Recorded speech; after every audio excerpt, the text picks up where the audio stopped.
It's honestly kind of hard to like find resources or great examples for daycare marketing.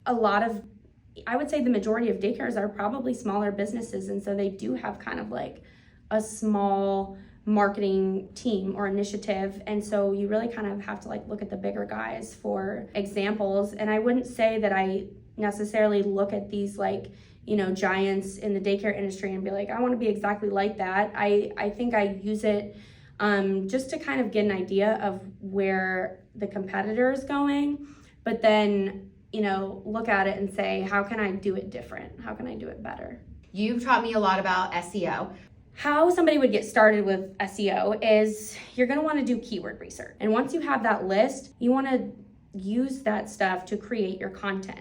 And so that when somebody searches for you, you have this perfect match. You have to determine what key performance indicators are, you know, important to you and to your growth. When it comes to marketing in a daycare, at the end of the day, your key like measurement of success is like, do you have a wait list? Is your center full? Oh my God, so Care Day has changed everything. Let's say I want to get an overall look at the brand's health in terms of enrollment.